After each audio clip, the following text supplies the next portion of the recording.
Oke, kita lihat untuk bab 3 tentang medan magnet.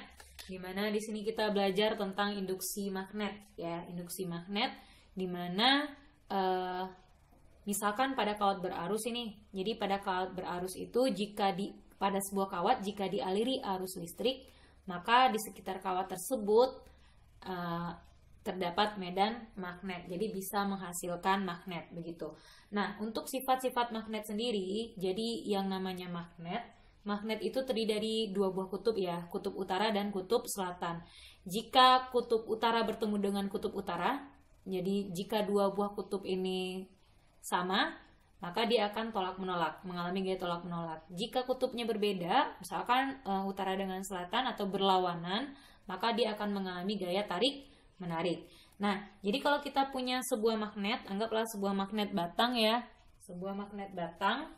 Nah, jadi kan yang namanya magnet batang itu, kalau seperti ini, magnet batang itu punya kutub utara dan punya kutub selatan.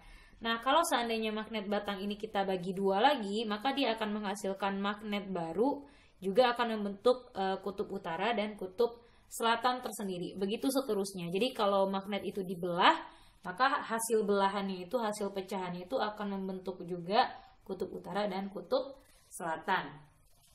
Nah, lalu ada beberapa bahan yang bisa disebut dengan ferromagnetik, ada beberapa bahan yang disebut dengan paramagnetik.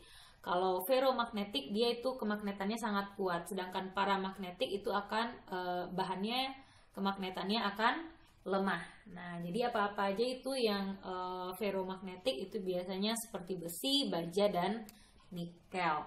Nah, kita lihat di sini hukum-hukum yang melandasi tentang kemagnetan ya. Kemagnetan yaitu ada yang dinamakan dengan hukum Oersted, di mana hukum Oersted ini membicarakan di sekitar kawat berarus terdapat medan magnet seperti yang dijelaskan tadi waktu di SMP pernah belajar cara pembuatan magnet dengan cara induksi ya. Jadi induksi itu maksudnya kita lilitkan sebuah kawatnya dengan arus listrik ya, kita hubungkan ke sumber tegangan, maka nanti yang tadinya kawatnya tidak bisa menghasilkan magnet, tidak mempunyai gaya magnet, setelah dialiri arus listrik dia akan berubah menjadi magnet begitu. Jadi akan punya gaya magnetnya. Nah, jadi di sekitar kawat berarus terdapat medan magnet. Itu menurut hukum Oersted. Nah, apa itu medan magnet? Medan magnet adalah daerah yang berada di sekitar magnet yang masih dipengaruhi gaya tarik magnet, ya. Itu yang dinamakan dengan medan magnet. Jadi daerah yang ada di sekitar gaya tarik magnetnya. Nah, arah medan magnet itu dilambangkan dengan huruf B. Nah, jadi medan magnet ini dia besaran vektor yang mempunyai nilai dan arah. Lalu bagaimana cara kita menentukan arah medan magnet? Untuk menentukan arah medan magnet, kita bisa menentukannya dengan kaidah tangan kanan. Seperti ini, menggenggam seperti ini. Ibarat kalau kita punya pena atau spidol, kita menggenggam seperti ini. Jadi kita bisa menentukan arah medan magnet. Nah, sekarang kaidah tangan kanan ini, itu arah ibu jari itu menunjukkan arah arus, arah 4 jari menunjukkan arah medan magnet. Nah, di mana medan magnet ini bisa saja masuk ke bidang atau keluar dari bidang. Kalau masuk bidang tandanya bulat, kalau keluar bidang tandanya adalah silang. Contoh seperti ini, ada beberapa kawat lurus, kawat 1, kawat 2, kawat 3, kawat 4, dan kawat 5. Kita lihat di kawat yang pertama dulu. Untuk kawat yang pertama, itu arah arusnya ke atas ya, berarti kita kasih arah jempol kita ke arah atas ya. Arah jempol ke atas, di sini kita menentukan medan magnet atau induksi magnet yang ada di titik P. Nah, berarti arah jempol kita ke atas sesuai dengan arah arus yang ditunjukkan. Kalau kita gambarkan ini arah arusnya. Nah, setelah itu arahkan 4 jari kita ke titik yang akan ditentukan medan magnetnya, titik P di sini. Nah, jadi bentuk 4 jari kita seperti ini. Maka medan magnetnya adalah masuk ke dalam bidang. Kan masuk ini, 4 jari kita ini masuk ke papan tulisnya. Nah, berarti masuk bidang. Maka kita bisa kasih gambar di titik P itu medan magnetnya adalah bulat atau masuk bidang. Ya. Nah, lalu kita pindah ke titik ke kawat yang kedua. kawat yang kedua itu kawatnya kawat mendatar, arah arusnya ke arah kanan, ya. Lalu kita arahkan 4 jari kita ke titik Q, karena itu yang akan ditentukan medan magnetnya. Titik Q, begini arahnya kan? Nah, jadi arah 4 jari kitanya kalau kita lingkari seperti ini, nah gini, ibaratnya ini dia yang kawatnya. Jadi arah arusnya ke atas, maka jempol kita ke atas. Oke, arahnya seperti ini. Nah, berarti 4 jarinya adalah keluar bidang, keluar papan tulis. Berarti di titik Q, medan magnetnya tandanya silang atau keluar. Nah, sekarang di titik R. Sekarang kita coba. Titik R, arah jempol, kawat 3 ya. Kawat 3 arah jempolnya ke atas, karena arah arusnya ke atas. Setelah itu, arah titik R-nya ke arah kanan. Berarti begini bentuknya. Nah, arahkan 4 jari kita ke arah titik R. Berarti arah 4 jari kita keluar dari bidang. Maka kita kasih tanda silang untuk medan magnet di titik R. Untuk medan magnet di titik S. Oke, sekarang kita coba nih. Ini arah jempolnya. Karena kan arah, siapa namanya nih? Arah arusnya begini. Gitu ya. Kelihatan ya? Nah, oke, sebentar. Arahnya itu seperti ini, ya. Lalu kita arahkan 4 jari kita ke titik S. Titik S-nya di sini, berarti arahkannya seperti ini. Nah, maka 4 jari kita keluar bidang. Oke, kalau dia keluar bidang, di sini kita simbolkan dengan X. Ini I-nya. Lalu yang T. Yang T-nya ke arah bawah arusnya panahnya. Berarti arusnya ke bawah, 4 jari kita ke arah huruf T. Nah, berarti ini juga keluar bidang. Gitu. Nah, sekarang gimana kalau seperti ini nih? Kita punya kawat ini, lalu arahnya ke bawah. Ini arahnya ke bawah. Di sini ada titik L. Nah, berarti ini arahnya ke bawah. 4 jari kita ke arah L. Berarti ini dia masuk bidang. Oke, bisa kita gambarkan ini medannya masuk bidang. Tuh. Oke, bisa ya. Ini arah arus sesuai dengan arah panah. Arah titik L-nya begini. Nah, masuk bidang. Oke, gitu. Kalau ini panahnya juga ke bawah arahnya. Tapi titik T-nya di sini, berarti arah jari kita ke arah titik T, berarti keluar bidang dia. Oke, paham ya? Sekarang kita coba kawat melingkar. Oke, sekarang kalau kawatnya melingkar seperti ini, tadi kan kawatnya lurus, sekarang yang melingkar. Berarti kalau arusnya dari sini, ini panahnya, kita teruskan ke arah kawat yang melingkar tadi. Teruskan, berarti kan perjalanan arusnya gini ya. Nah, gitu ya. Nah, berarti kalau kita ingin menentukan arah medan magnet di titik P-nya, berarti ini arah arusnya, titik P-nya di sini. Berarti masuk ke bidang. Oke, kita kasih di titik P, berarti dia masuk bidang. Sedangkan yang di bawah, ini titik Q-nya, berarti dia gini ya. Maka ini kita teruskan nih, ini alirannya begini. Gitu. Nah, berarti ini arah arusnya. Ini juga ini arah arusnya, ini arah arusnya. Arusnya begini, titik Q-nya di sini nih. Nah, berarti arah 4 jari kita keluar bidang. Berarti ini keluar bidang, tandanya di sini adalah X. Gitu cara menentukannya. Ya, jadi kalau dia kawat melingkar, teruskan aja arusnya dulu sampai ke yang bentuk melingkarnya. Setelah itu tirukan bentuk arusnya kemana arah panahnya, langsung dilingkar aja. Kemana arah titik Q-nya, ke situ arah 4 jari kita. Oke, next kita lihat untuk persamaan untuk menentukan besar induksi magnetiknya.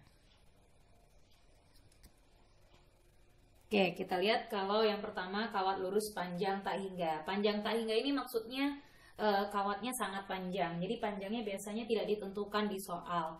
Maka kalau kita ingin menentukan induksi magnetik, misalkan arah arusnya kawat ini dialiri arus ya. Nah, jadi untuk menentukan berapa induksi magnetik pada kawat yang panjangnya tak berhingga ini, kita bisa tentukan dengan B sama dengan mu0 dikali I per 2V dikali A. A itu apa? Kalau misalkan yang diminta induksi magnetiknya di titik P, berarti jaraknya jarak kawat tadi ke titik P tersebut. Itu yang dinamakan dengan A.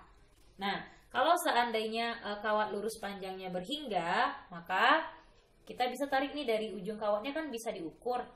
Nah, berarti jarak dari ujung kawat ke titik P punya jarak, ini juga ke titik P punya jarak. Berarti ini ada yang dinamakan dengan theta 2, ini dinamakan dengan theta 1, gitu. Nah, kalau dia seperti ini, jarak titik P ke ke kawatnya juga dinamakan dengan A. Maka untuk menentukan besar induksi magnetiknya, jadi maka besar induksi magnetiknya B sama dengan mu0 dikali I, mu0 dikali I per 4 V dikali A dikali cos theta 1 ditambah cos theta 2. Nah, itu untuk menentukannya. Atau bisa ditentukan dengan B sama dengan mu0 dikali I per 4V dikali A, lalu dikali cos theta 1 ditambah cos theta 2 itu bisa diganti dengan 2L per A dikali A kuadrat ditambah L kuadrat. Oke. Jadi kira-kira bisa seperti ini.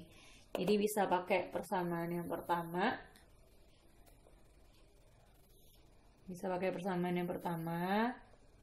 Atau bisa pakai persamaan yang kedua ini. Ini kalau seandainya panjang kawatnya terbatas atau diketahui di soal. Jadi ciri-cirinya begitu ya. Kalau panjang tak berhingga, maka panjang kawatnya tidak akan dikasih tahu di soal. Dibilang aja kawatnya panjang gitu. Atau panjangnya tak berhingga. Nah, berarti di sini di mana yang dinamakan B itu adalah medan magnet atau induksi magnet. Satuannya Weber per meter kuadrat, atau satuannya bisa dalam Tesla atau T. Lalu di sini ada mu0. mu0 itu permeabilitas ruang hampa yang besarnya 4V kali 10 pangkat min 7 Weber per ampere dikali meter. Lalu A itu adalah jarak kawat ke suatu titik. Ke suatu titik. Itu satuannya dalam meter. Oke. Ini bisa satuannya atau Tesla. Nah, ini satuannya meter ya. Lalu ada I. I itu adalah kuat arus. Oke, kuat arusnya satuannya ampere. L itu adalah panjang kawat. Satuannya dalam meter. Oke, kira-kira seperti itu cara menentukannya. Ya, jadi di sini ada L. L itu adalah panjang kawat. Ya, jadi L itu panjang kawatnya. L sama dengan panjang kawat. Jadi kalau misalkan di sini panjang kawatnya sepanjang L, kita bisa menentukan induksi magnetiknya, berarti kawatnya panjangnya berhingga, ada nilai panjangnya. Tapi kalau kawat tak hingga, panjangnya nggak terhitung. Jadi dibilang aja di soal dengan sebuah kawat lurus panjang, panjangnya tentukan berapa. Nah, berarti itu kawatnya kawat lurus dengan panjang tak hingga. Oke, sekarang kita lihat ke kawat melingkar. Oke, sekarang kita lihat induksi magnetik pada kawat melingkar. Nah, di sini pada kawat melingkar, maksudnya jika kawatnya kita ingin menentukan, ini kan kawat melingkar nih. Jadi kita ingin menentukan induksi magnetik pada pusat lingkarannya. Jadi yang melingkar ini kawat ya. Nah, maka kita bisa menentukan pada kawat melingkar ini B-nya sama dengan N dikali mu 0 dikali I per 2 dikali A. Gitu caranya ya. Jadi N itu apa? Contohnya begini. Contoh ya, N itu kan theta dibagi 360. Jika ada kawatnya melingkarnya seperti ini nih. Jadi anggaplah dia lingkarannya seperti ini. Lalu ini dipotong. Oke. Nah, kira-kira seperti ini. Nah, seperti ini. Kalau seperti ini berapa lingkaran ini? Ini sudutnya 90.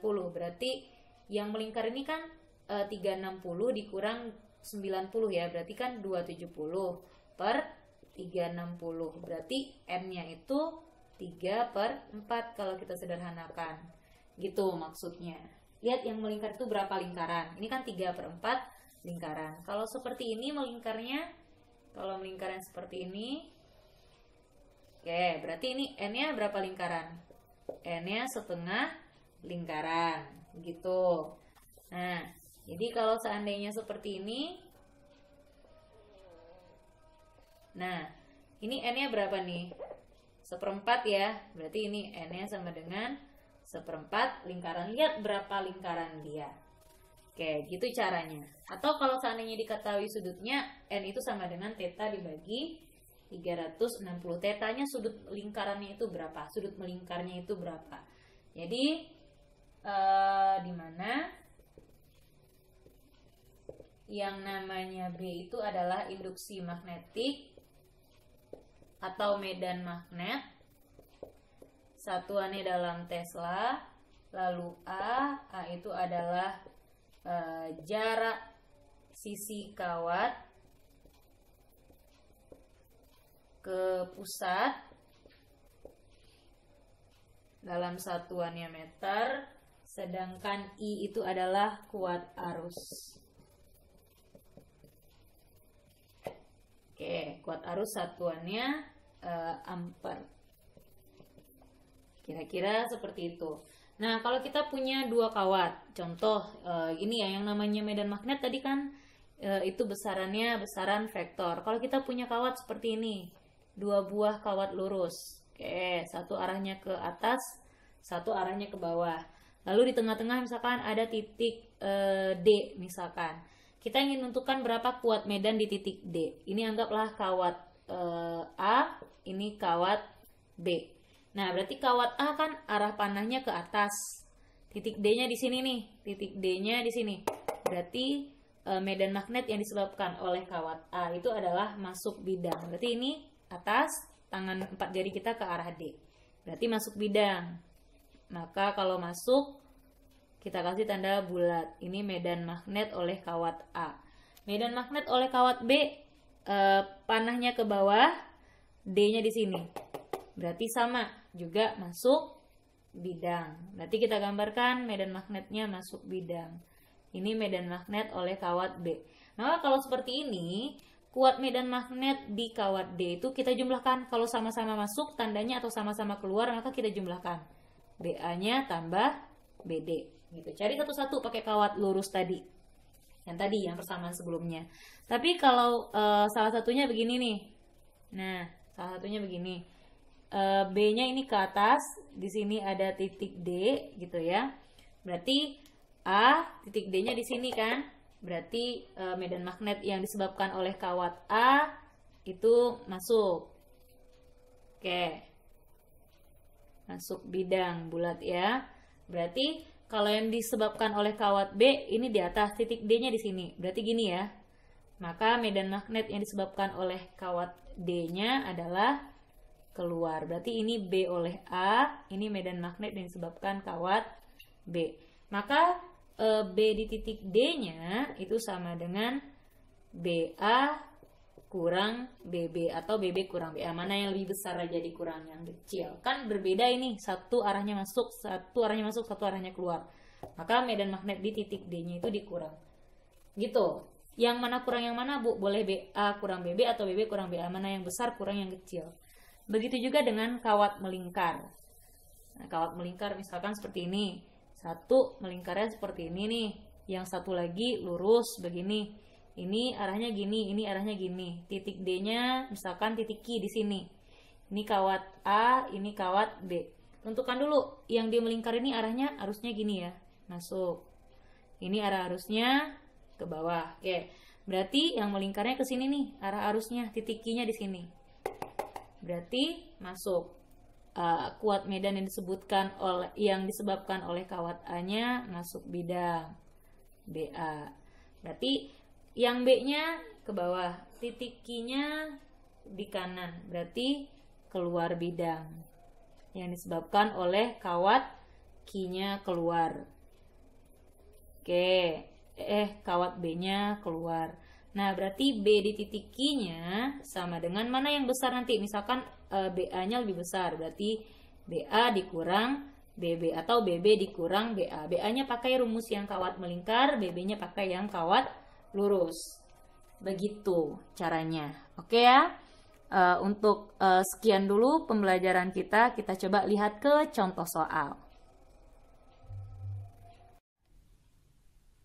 Oke, kita lihat untuk contoh soal yang pertama ya.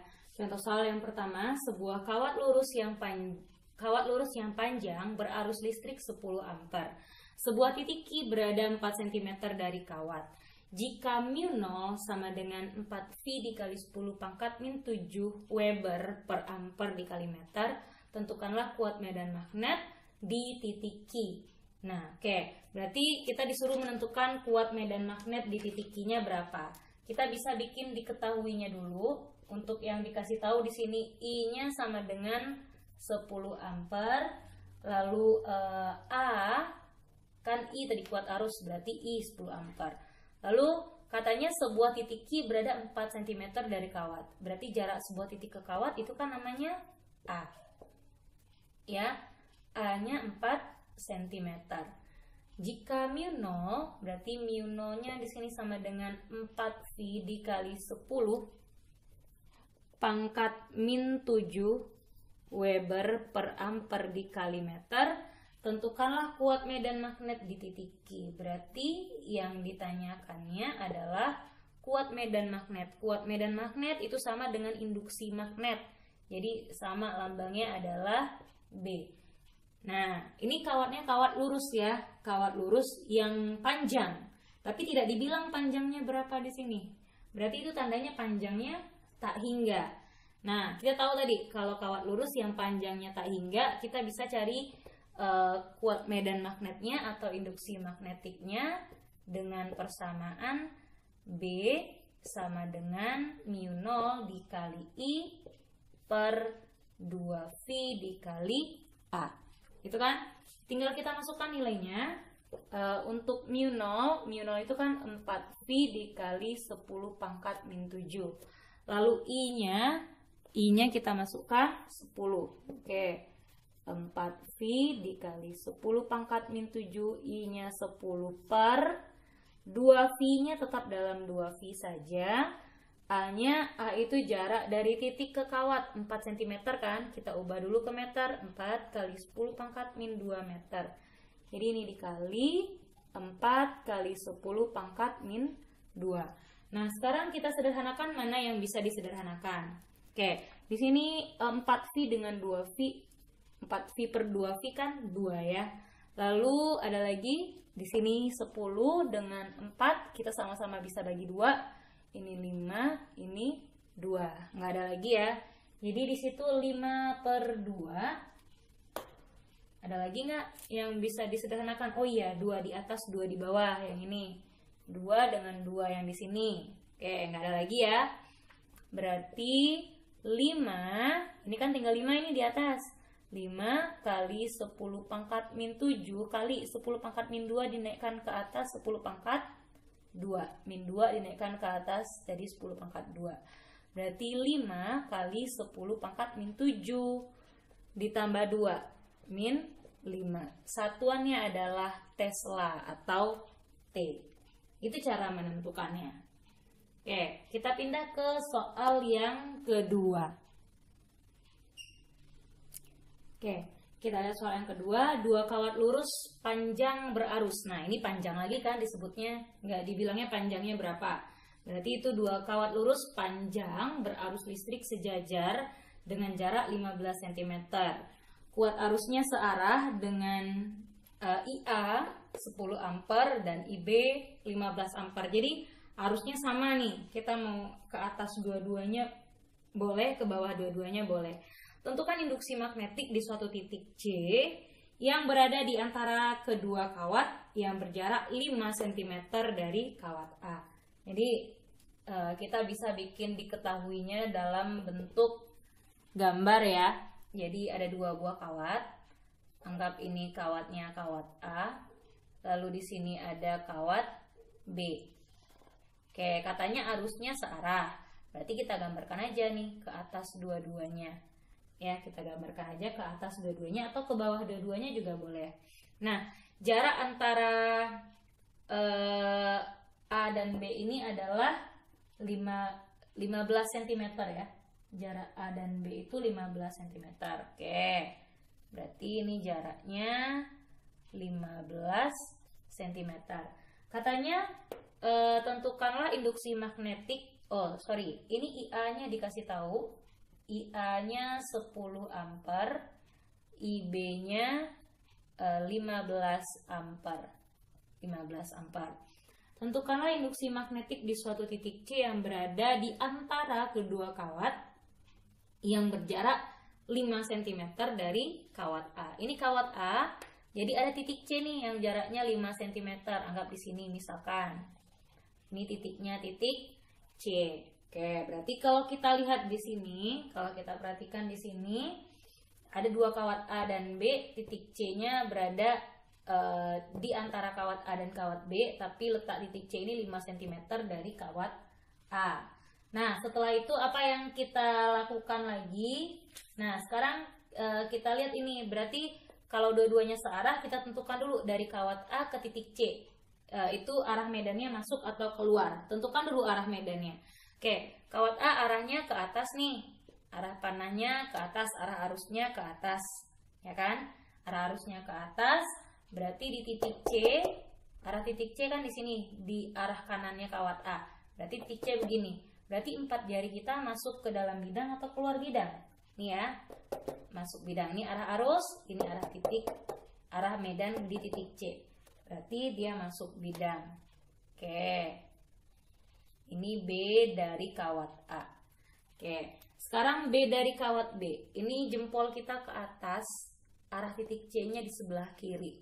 Maka arah 4 jarinya keluar dari bidang. Nah, artinya apa? Kuat medan yang dihasilkan oleh kawat B adalah keluar bidang. Kira-kira begitu bentuknya. Nah, maka ada dua kan? Ada dua kuat medan di sini, kuat medan A dan kuat medan B. Berarti kita lihat dulu untuk kawat A. Kuat medannya, kuat medan kawat A di titik C-nya. Berarti kita bisa tentukan dengan persamaan apa? Kalau dia kawat panjang, yang sangat panjang, berarti B-nya sama dengan mu0 dikali I. Mu0 dikali I per 2V dikali A. Oke, berarti untuk mu0-nya sendiri kita harus ingat 4V dikali 10 pangkat min 7 dikali I. I-nya tentu IA ya. IA, A-nya juga AA ke titik C. IA-nya 10 ampere.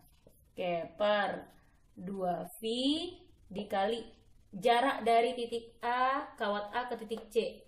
Berarti dari ini ke sini jaraknya berapa nih? Ini ke sini jaraknya 5 cm. Dari kawat B ke kawat ke titik C itu jaraknya 10 cm. Tinggal 15 kurang 5, 10. Itu ya. Berarti di sini 5 cm ubah ke meter, 5 kali 10 pangkat min 2. Nah, sekarang kita sederhanakan, yang bisa kita sederhanakan dulu. 4V dengan 2V di sini dapatnya 2. 10 dengan 5 ini juga dapatnya 2. Ada lagi yang bisa disederhanakan? Nggak ada ya. Nah, berarti di atas ada 2, 2 kali 2, 4. 4 dikali 10 pangkat min 7 kali 10 pangkat min 2 naikkan ke atas 10 pangkat 2. Berarti 4 kali 10 pangkat min 5 Tesla. Itu pada kawat A. Sekarang kita lihat lagi pada kawat B. Nah, kalau di kawat B, kalau kita perhatikan ya, pada kawat B. Nah, pada kawat B kita ingin menentukan berapa kuat medannya. Berarti B sama dengan mu 0 dikali I. I-nya tuh yang kita pakai I kawat B lagi. Berarti per 2V dikali A. A ini jarak kawat B ke titik C. Berarti A dari kawat B ke titik C. Gitu.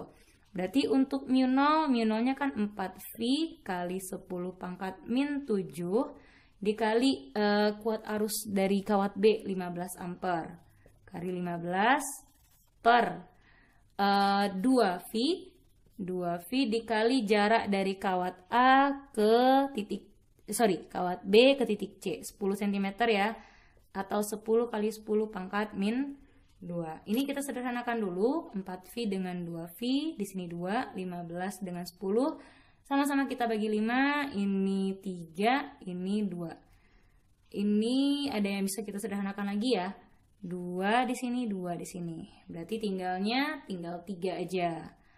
Berarti 3 kali 10 pangkat min 7 kali 10 pangkat 2.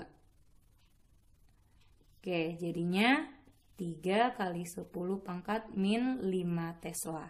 Oke, coba perhatikan.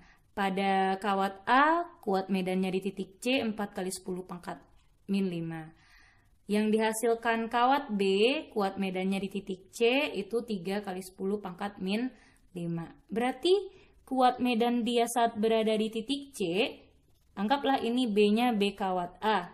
Ya, anggap B kawat AC. Ini B kawat BC. B kawat BC. Nah, karena arusnya searah, kalau arusnya searah, maka dia dikurang tandanya. Tapi kalau seandainya nih, satu arusnya ke atas, satu arusnya ke bawah, maka ditambahkan kuat medannya.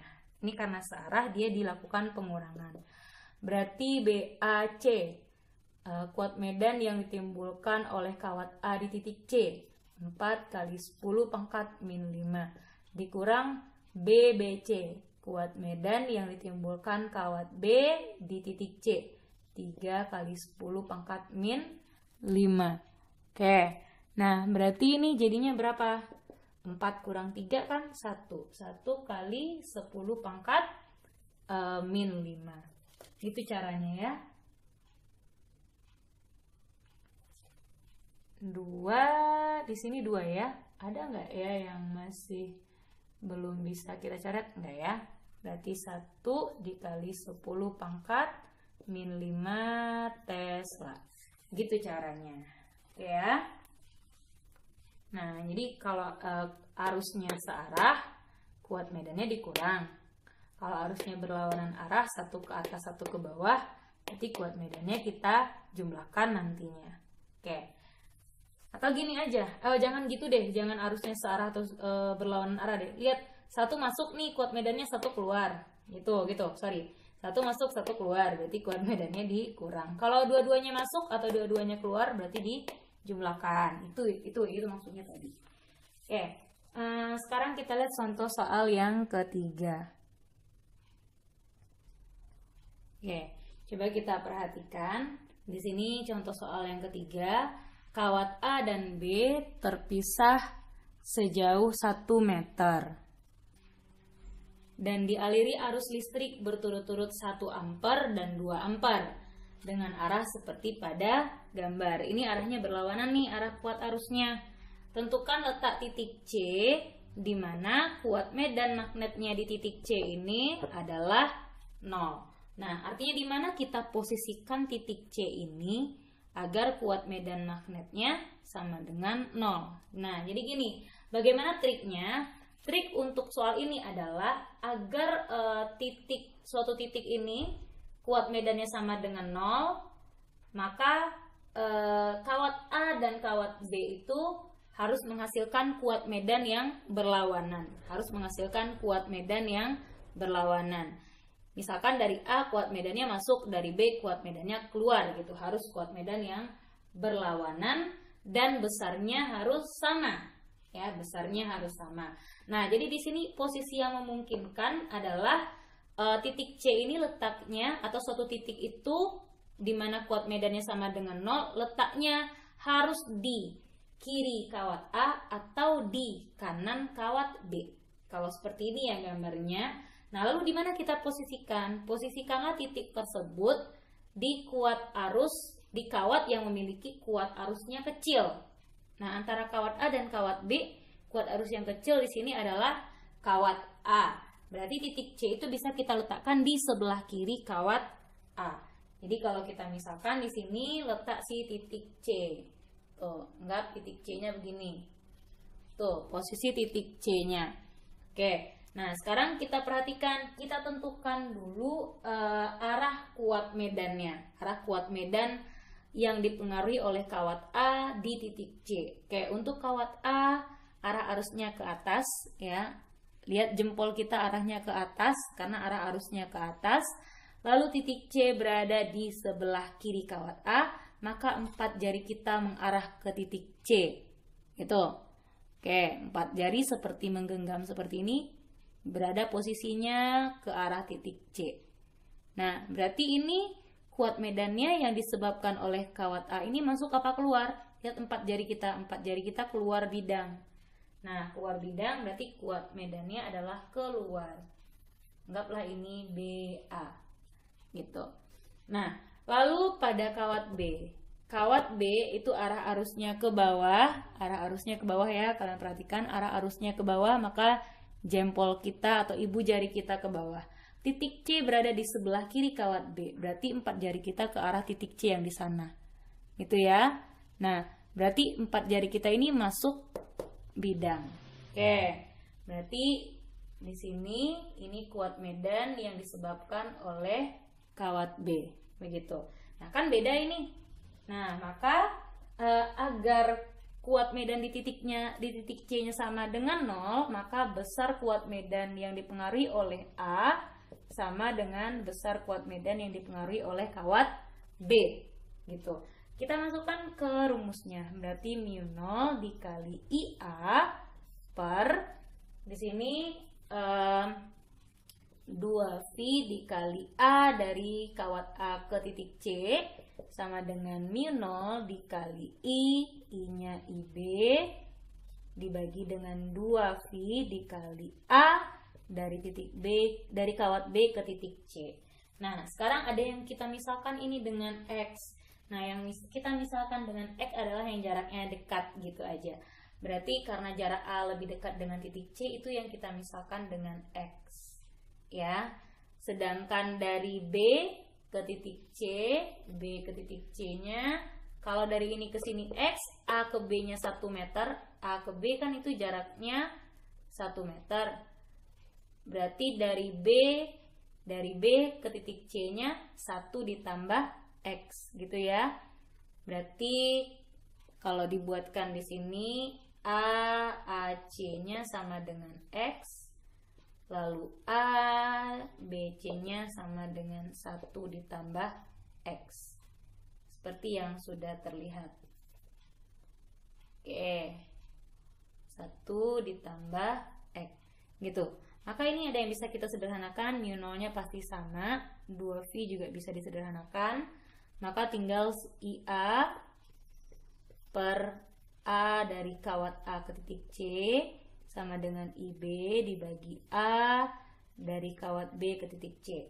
IA-nya adalah 1 ampere, jarak dari kawat A ke titik C-nya kita misalkan tadi dengan X sama dengan IB-nya 2 ampere per jarak dari kawat B ke titik C-nya 1 ditambah X. Kita kali silang ya. Berarti ini kali silang 1 ditambah X sama dengan 2X. Oke, berarti ini bisa kan kita pindah ruaskan. 1 sama dengan 2X dikurang X pindah ruas. 2X dikurang X itu kan dapatnya X ya. Berarti 1 sama dengan X. Berarti X-nya itu adalah 1 meter. Maka letak titik C agar kuat medan di titik C itu sama dengan 0 adalah 1 meter. Jadi jarak C dari kawat A adalah 1 meter. Agar kuat medan di titik C-nya sama dengan 0. Itu cara menjawabnya. Jadi begitu cara jawabnya ya. Jarak titik C dari kawat A itu adalah 1 meter agar kuat medan magnet di titik C-nya atau induksi magnet di titik C-nya sama dengan 0. Bu, kalau kita hitungnya jarak dari titik B ke titik C, berarti itu kan 1 tambah X, 1 ditambah X-nya 1, berarti 2 meter. Oke, begitu kira-kira. Sekarang kita lihat contoh soal yang keempat. Kita lihat untuk contoh soal yang keempat. Untuk contoh yang keempat, di sini kawat melingkar berikut dialiri arus 5 ampere seperti pada gambar berikut. Nah, jadi ini kawatnya kawat melingkar ya. Yang kita lihat ini ada lingkarannya. Berarti itu kawatnya kawat melingkar. Kalau lurus aja itu baru kawat lurus. Seperti pada gambar berikut. Jadi arus yang dialirkan adalah 5 ampere. Jika jari-jari kawat adalah 40 cm, tentukan kuat medan di titik P. Berarti kalau kuat arusnya begini, kuat medannya masuk atau keluar ya? Nih, sampai yang kebentuk kawat lingkaran kan ngalirnya seperti ini, gitu kan? Berarti jempol kita kemana? Ke atas. Titik P-nya di pusat, ke arah titik P begini. Berarti kuat medannya nanti ke luar. Gitu cara menentukan arah kuat medannya. Keluar bidang gitu maksudnya ya. Berarti kalau kita bisa bikin diketahui, jadi di sini yang dikasih tahu adalah kuat arusnya I-nya sama dengan 5 ampere, lalu jarak dari kawat ke titik itu kan bisa kita misalkan dengan A ya.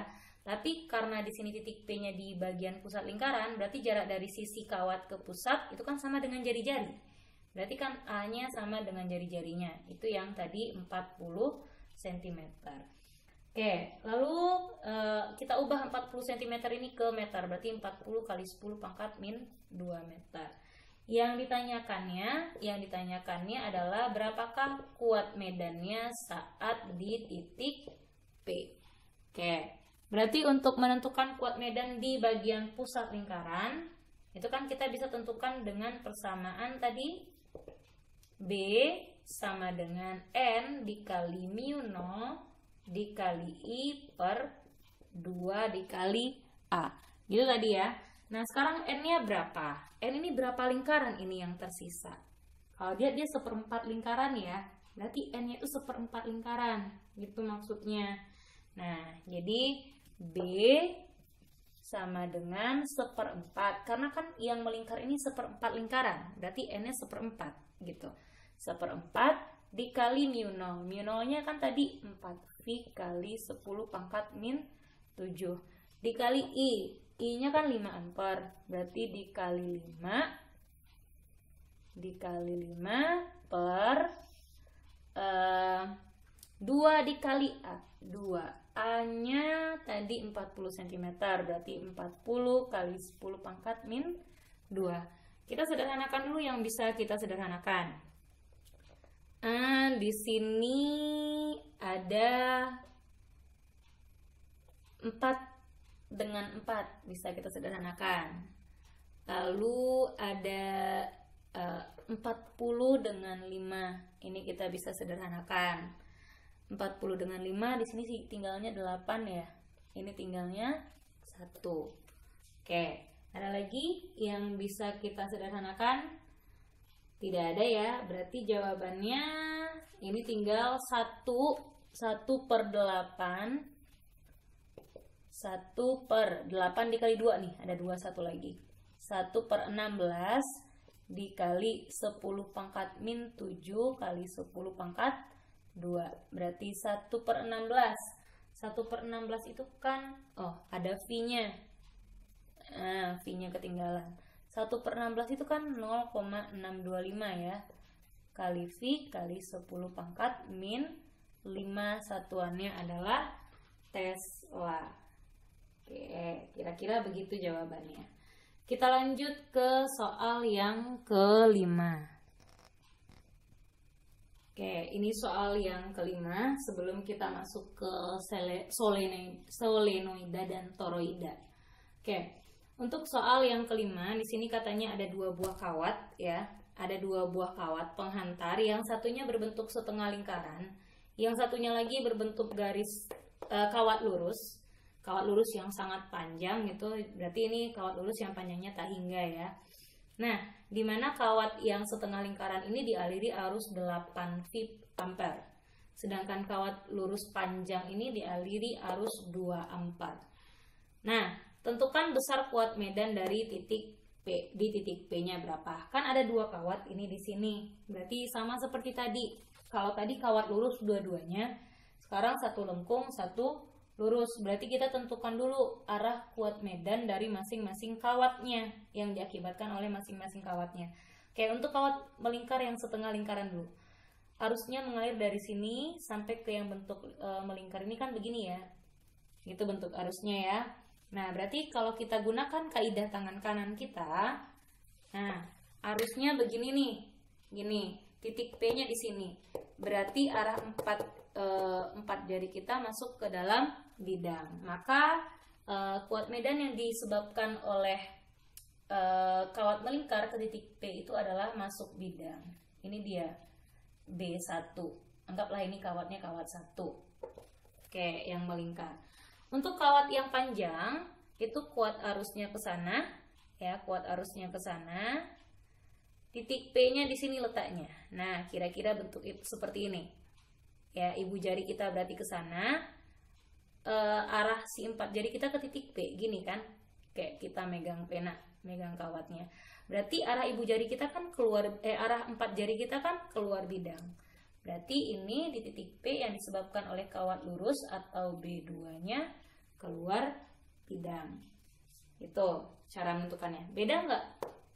Satu arahnya masuk, satu arahnya keluar. Berarti ada kuat medan yang berbeda, diapakan dia? Dikurangkan nanti. Oke, sekarang kita cari dulu nih kawat yang melingkarnya. Untuk kawat setengah lingkaran. Nah, untuk kawat setengah lingkarannya kita bisa cari persamaan kuat medannya dengan B sama dengan N dikali mu0 dikali I per 2A per 2A gitu. Nah, berarti N-nya berapa lingkaran ini kalau kawat yang melingkar setengah lingkaran? Ya, setengah N-nya. Setengah. mu0-nya 4V dikali 10 pangkat min 7. I-nya, I yang mengalir di kawat melingkar setengah lingkaran ini, anggaplah ini B-nya B1 ya. Ini I-nya I1. Oke, berarti yang mengalir di setengah lingkaran itu adalah 8V. Oke, 8 per V. Per lagi, ini dikali per lagi 2A. 2 dikali A. A ini kan jarak kawat melingkar ke pusat. Itu kan sama dengan jari-jari. Ini jaraknya berapa? 1 meter kan? Nah, berarti 1 meter aja. Ada yang bisa kita sederhanakan dulu? Coba perhatikan, di sini V dengan V-nya boleh dicoret. 8 dengan 4 nggak boleh ya. 4 dengan 2 di sini. Oke. Berarti tinggal 8 kali 10 pangkat min 7 Tesla. Oke, sekarang kita lihat yang kawat lurus. Oke, untuk kawat lurus panjang. Kawat lurus panjangnya di sini kawat lurus panjang tak hingga. Karena kan nggak dibilang panjangnya berapa. Nah, berarti untuk kawat lurus panjang tak hingga kan kuat medannya keluar. Nah, berarti kita anggap itu B2. Oke, untuk B2 kita mencarinya dengan persamaan apa tadi? Kalau kawat lurus dia mu0 dikali I per 2V dikali A. Berarti mu0-nya itu 4V dikali 10 pangkat min 7 dikali I-nya, I di kawat yang lurus. Berarti 2 per 2V dikali A. A-nya jarak dari kawat lurus ini ke titik P. Kan dari sini jaraknya 1 meter. Berarti jaraknya juga 1 meter. Kita sederhanakan dulu. Di sini 4V, 2V, tinggal di sini 2. 2 kali 2, 4. Berarti 4 kali 10 pangkat min 7 Tesla. Oke, gitu. Lalu diapakan setelah dapat seperti ini? Nah, sekarang kita lihat ini ada kuat medan yang arahnya berbeda. Berarti kalau kuat medan yang satu arahnya masuk, yang satu arahnya keluar, maka nanti kuat medan di titik P-nya kita kurangkan.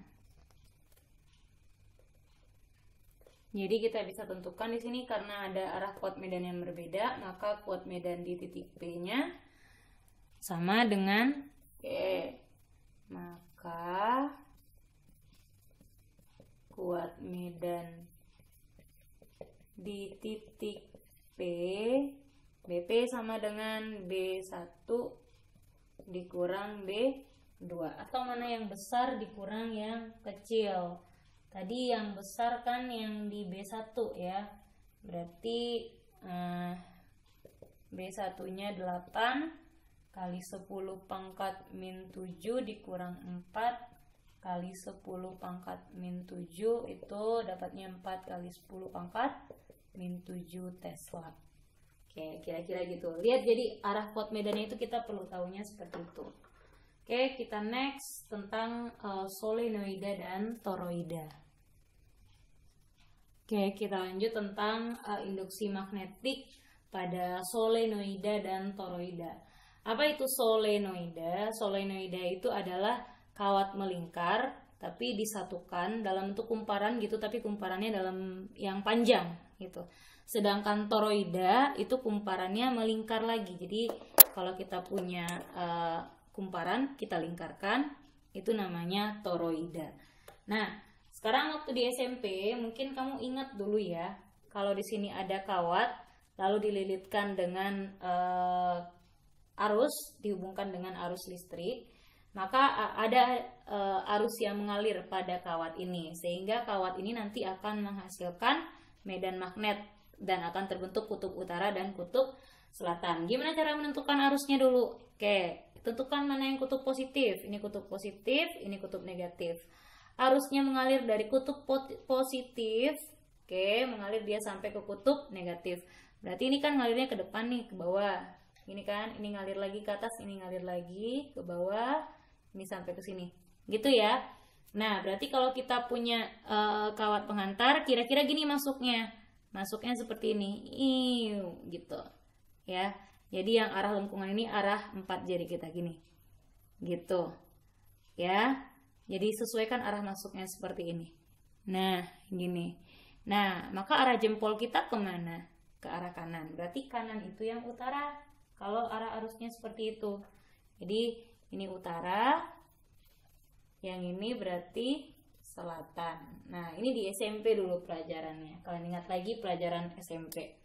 Nah, maka kalau kita disuruh menentukan induksi magnetik di bagian pusat solenoida, di pusat di sini ya, di pusat solenoida, berarti kita bisa tentukan B sama dengan N dikali mu0 dikali I per L.